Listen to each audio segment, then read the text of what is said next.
And also we can only understand each other because we are here in the fairy kingdom. But once we cross over back to our world, your words will be meaningless to me, as mine will be to you. So I am telling you now,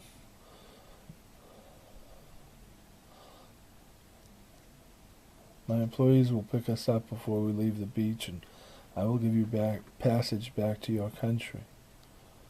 Thank you, he said. You are welcome.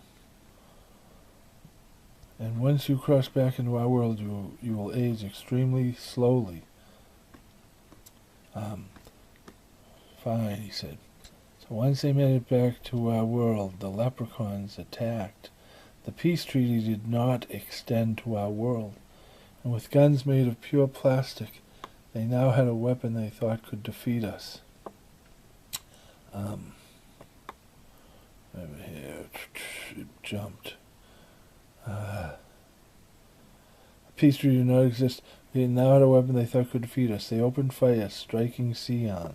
Sian pushed a button on her wrist wrap, and computer-guided machine guns popped up out of the sand and began targeting leprechauns.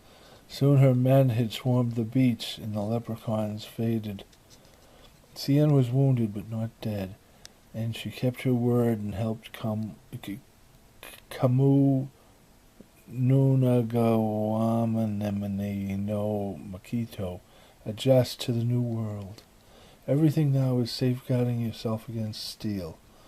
And when she thought he was ready, she sent him back to Japan with a small stipend. You will have centuries to catch up with this world, because time now passes so slowly for us, as it does in the other world. All the people you once knew are dead, and all the people you meet now, you'll outlive, because how time passes so differently for us. Well, he soon found himself home in Japan, but not the Japan that was his any longer. His world had long since died, his home gone. We believe that the leprechauns were an early group of humans who gained access to this other world we live in. And they've survived by living in the shadows of the dragons. In comparison, if a dragon was 6 feet tall, then a 6-foot human would be about the size of a small mouse. The dragons live in cloud cities that float above the world, and they always seem to be at war with each other, with great air battles fought above us, covering the ground in fire and ash. No matter how mighty they are in this world, the tiniest knife back in our world would be enough to turn them to ash. During these sky battles, occasionally, a dragon would fall dead from the sky, and the leprechauns would feast upon it, until there was nothing left of the dragon but bone and dragon technology. That was beyond the leprechaun. The dragon technology was beyond the leprechaun's understanding. There was one bit of dragon tech, though, that they did unlock.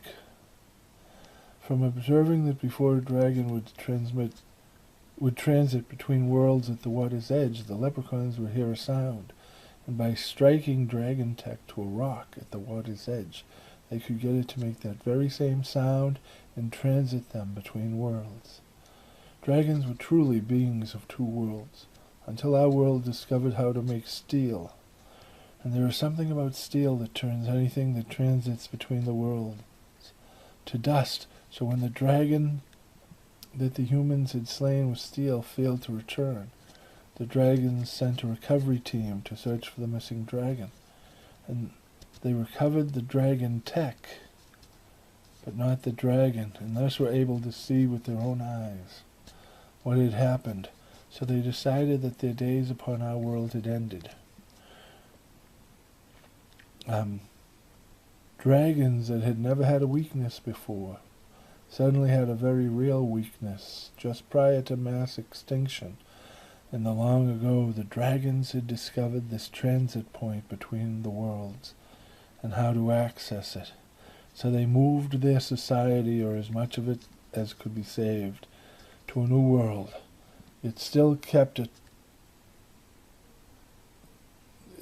and yet still kept one toe in the old one. Every 1,000,000 years or so of our time, they would send a soldier through the transit to investigate the old world. Not one soldier ever returned.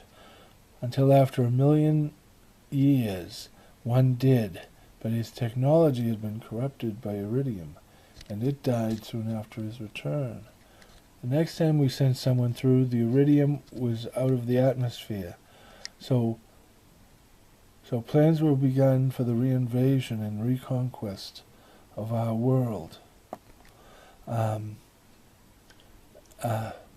the dragon race, when their newly acquired weakness in our world was discovered. One of their leaders was struck and killed, turned to dust by a knife that barely pierced the skin. And those invasion plans were put on hold.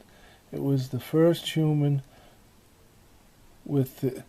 I was the first human with the gift to ever wear dragon tech around my neck, and to be able to communicate with the dragon tech, because that place in my mind that gives me the gift is the same place where the dragon tech can communicate with me.